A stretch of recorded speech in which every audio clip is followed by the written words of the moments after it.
Isa na namang kababalagan ang inyong mapapakinggan dito lang sa KLTV Kwentong Kauna-unahang tao na nakakita ng multo, matagal ng panahon bago pa man maimbento ang kandila o lampara, nabubuhay sa isang liblib na nayon sa gilid ng kagubatan ng isang lalaking nagngangalang Amaro. Siya ay isang mangangaso at magaling maghanap ng pagkain para sa kanyang pamilya. Ngunit isang gabi, sa gitna ng dilim, nagsimula ang isang kababalaghan na magpapabago sa takbo ng kanyang buhay at sa kasaysayan ng buong mundo. Isang umaga, namatay ang matalik na kaibigan na si Lakan dahil sa matinding lagnat. Matapos ang libing, nagluksa si Amaro at madalas pumunta sa puntod upang magdasal. Ngunit pagsapit ng ikatlong gabi, habang nagbabantay siya ng apoy sa gilid ng kanilang kubo, napansin niyang lumalamig ang hangin at unti-unting namamatay ang apoy na wala namang hangin o ulan. Sa kanyang harapan, mula sa manipis na usok, unti-unting lumitaw ang anyo ni Lakan, maputla, malamlam ang mga mata at walang anino. Amaro, mahina nitong bulong, hindi ako matahimik.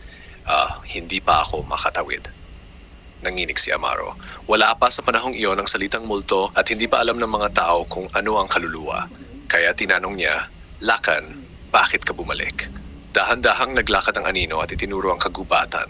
Sa ilalim ng punong balete, may nakabaon na kahon. Ang laman niyon ay ang aking kasalanan, ang palamuting ginto na ninakaw ko sa ating dato.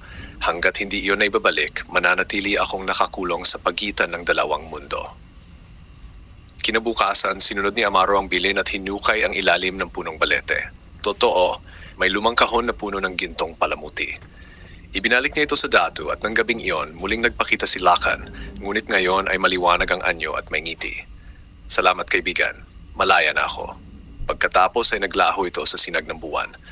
Mula noon, kumalat ang balita sa buong nayon na si Amaro ang kauna-unahang taong nakakita at nakapag-usap sa kaluluwa ng patay.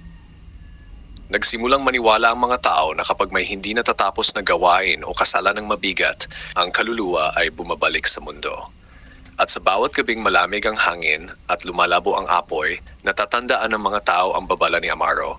Huwag balewalain ang mga patay sapagkat minsan sila'y babalik upang ipaalala ang kanilang iniwang lihim. Noong gabing iyon, ikatlong gabi matapos mailibing si Lakan, tahimik na nagbabantay ng apoy si Amaro sa gilid ng kanilang kubo. Walang buwan, kaya ang tanging liwanag ay ang kumikislap na apoy sa harapan niya. Biglang huminto ang lahat ng tunog. Wala na ang huni ng kuliglig, walang ihip ng hangin at parang pati tibok ng kanyang puso ay bumagal. Mula sa di kalayuan, may narinig siyang mabagal na yabag. Tok, tok, tok. Ngunit hindi ito parang lakad ng tao sa lupa, kundi parang mga yapak na lumalapat sa kahoy kahit wala namang kahoy sa paligid. Unti-unting lumamig ang paligid hanggang sa ang balat ni Amaro ay namutla sa ginaw. Nakita niyang ang apoy sa harapan niya ay biglang umalon pabalik, parang tinulak ng hangin mula sa kanyang likuran kahit walang hangin. At mula sa manipis na usok ng apoy may anyong humuhugis. Una, parang ulap na maputi, ngunit habang tumatagal nagkakaroon ng mukha, katawan at mga mata na walang itim. Amaro. Ang boses ay parang mahina ngunit dumadagundong sa kanyang ulo, sabay alon ng malamig na hangin na parang dumampi sa kanyang kaluluwa. Nanigas siya, halos hindi makagalaw. Nakilala niya ang mukha si Lakan, ngunit ang balat nito ay maputla na parang bato, ang labi ay maputol-putol, at ang paa ay hindi lumalapat sa lupa. Hindi ako matahimik.